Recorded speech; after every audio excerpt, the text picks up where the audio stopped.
Ayo ka. Uy, nulis ka mga. Ara. Tangkot. Ara.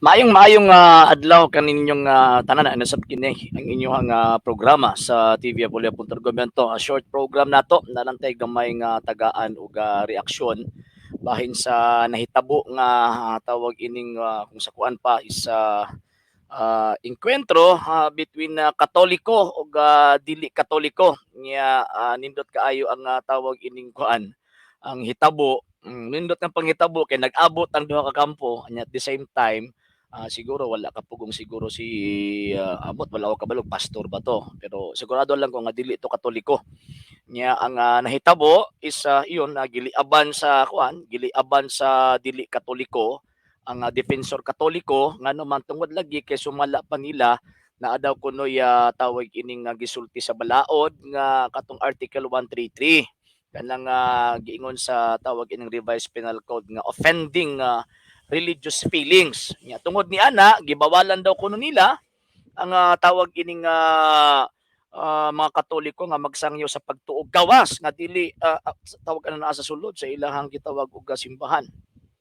Ambot pasabot naa sa public place kumbaga. So mao na nga to ang tagaan og reaksyon na karon nga panahon. So sa dili pa tawag ining magsugod gusto nako nga kuan, gusto nako nga makita ninyo ang tawag ining part lang sa video kay taas magud ni 17 minutes tong original video eh. So tuguti ko ninyo nga ipakita nato ang maong video.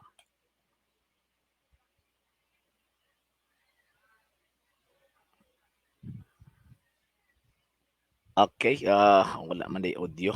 The-practice mo may there. Excuse me, Maricel niya.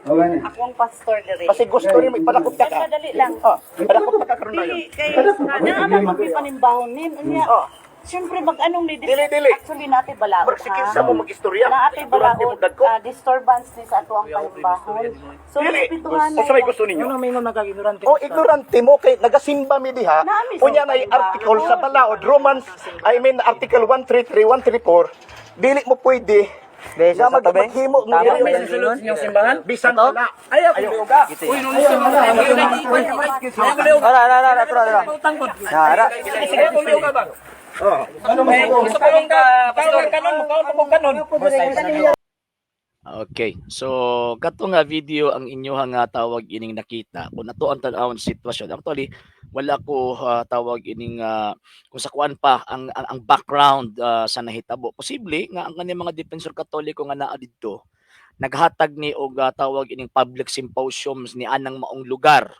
Unya based sa information nga gihatag sa atoa gikan sa usa sa mga naa dinha nga tawag ini nga sitwasyon na gawas na kung sa kuan pa ba wala na sa compound sa gitawag og kining kuan kining mga dili Katoliko nya at the same time wag naa sa likod ba unya wa sila kabalo nga kanang maong tawag ining simbahan daw ko nila balay lang na nga dito nagkatapok-tapok tong mga kuan mga dili Katoliko. So mo tong gi-invoke sa kini nagliab nga dili Katoliko, itong giliaban ang Katoliko.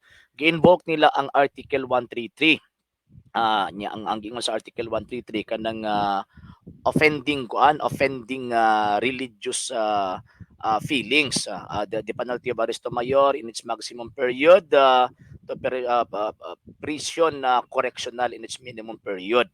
So kining gingon din ning offending religious feelings makita nato sa tinuod lang dili man gyud kanang kung makita nato ba maobserbahan nato sa palibot dili man gyud sila gyud unta ang reklamo anang offending religious feelings ngano man kay sila man ang sigig pangatake sa mga Katoliko dili ba. So wag gyud nahitabo nga naay mga Katoliko nga tawag ining mo file sa ilaha kay nakuanta tawag ining na gitawag og kining na-offend ta religiously sa atuang pagbati. Ngano man kay giatake ang atuang pagtuo. So ang ilang pag-atake sa pagtuo kung kitay atakihon okay lang walay gitawag og offending religious feelings. Pero kita ang tawag ini mo barog sa gitawag og pagtuo ay i-quote dayon ang balaod offending religious feelings, Article 133 sa Revised Penal Code. So pinakaunang gitawag og punto dili makasala or wala nakasala ang maong gitawag og mga defensor katoliko nagtawag in nga symposium or nagrally or gitawag og naghimo og Bible rally sa publiko ngano man kay publiko man na dili man na kung sa kuan pa wala man nagipatubang ang trumpa padung dito sa ilang simbahan. Nga and at the same time kung i-quote nila ang tawag ining article 133 sa revised penal code mas dabaw mas dako mas kusog kanang gitawag og religious freedom nato kanang pag-express nato sa ato ang gitawag og religious freedom article 3 section 6 kung wala ko na sayop. So makita nato nga kanang giingon nila kay sa tinuod lang kung tan-aw nato ang sitwasyon manggod always man mga binugo mo mga naay tuan ba naabitay tawag anang provocative words nga ginaistorya ng dili katoliko ambot lang nga nang wala gibadlong ni pastor nga nang wala nila napuy-i wa nila mapuy-i ang ilahang kunong pagka-Kristiyano kay mo man mga nangangkong Kristiyano. So kana wa nila mapuy-i na. Ikaduha nga gitawag og punto walay mahitabo nga violation dito nga naman tungod kay naa sa public area ang public rally or tawag ining Bible rally nagikandak sa gitawag og mga Katoliko unya nananghid pag sa tungod mismo sa tagbalay nigamit lang siya og trompa karon kung moingon sila nga offending religious feelings to subuti pasabot sige sila paminaw dihay sa tawag anang gisulti kung magpamatuod mauning gitukod nga simbahan gitukod kasi pagkaman offending religious feelings na. So ang gihimo lang sa mga defensor katoliko din gi-exercise lang ang tawag anang freedom nato to exercise our faith, to profess our faith publicly. Unya di na pwede matamakan sa gitawag og balaod. Okay lang unta og atakihon ng tawag kung sakuan pa ba kanang gisulod sila naa sa sulod pagkahuman gisamok-samok sila ingon ana ang nahitabo. So walay nahitabo nga pagsulod, walay nahitabo nga trespassing kumbaga. Walay nahitabo nga trespassing aron i-off tawag anang i-invoke nilang kuan, i-invoke nila ang tawag ining kanang religious sana kanang offending religious feelings. So walay nahitabo. Ikatulong tawag ining kuan, ikatulong punto sa dagan sa gitawag og argumento. Ang ila kunong simbahan naka-location siya dito sa residential area. So kung nasuko sila nga tawag ining naay mga Katoliko ditong tawag ining nagsimposium dapat ang ilang simbahan dili niibot sa residential area.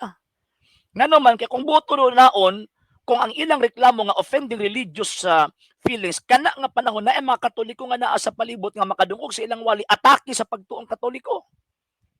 So kana ba mao ba na ang tawag ining basihan nila nga sila ray makakuan ng makakotan ng offending religious freedom. Unsa man tong mga Katoliko nga naa sa ilang palibot, mabitaw posible nga ang mga tawo nga naa nag-request sa mga defensor Katoliko aron pangtubagon ning ilang maong mga atake. Kay ang nahitabo man gud is defense man gud defensive position ang mga Katoliko ani nga panahon.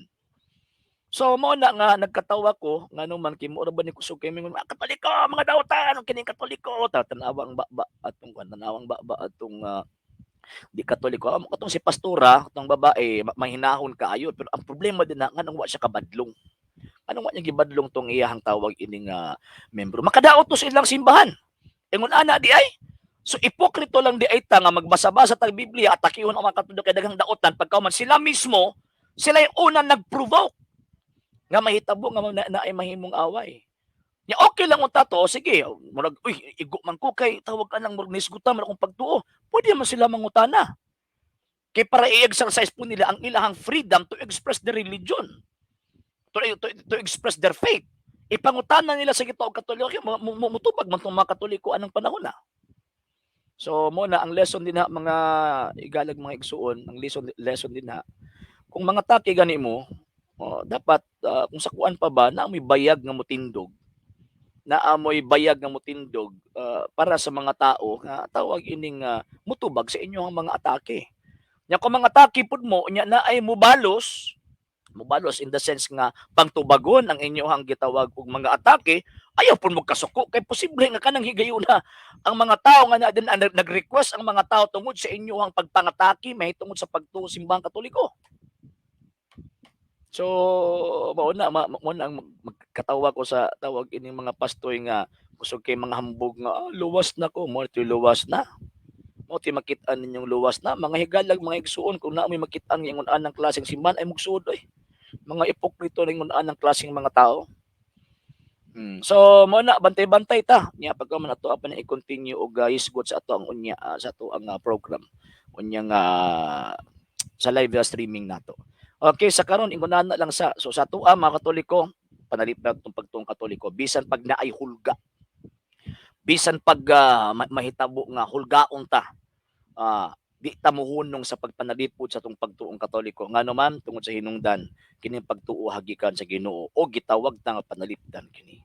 So sa kanang nagkaroon nga panahon kana lang una then muhatag ta og sumpay pa nga mga argumento sa mga pipilanto ka mga programa. Mayong adlaw kayong tanan, Ave Maria, Viva Cristo Rey.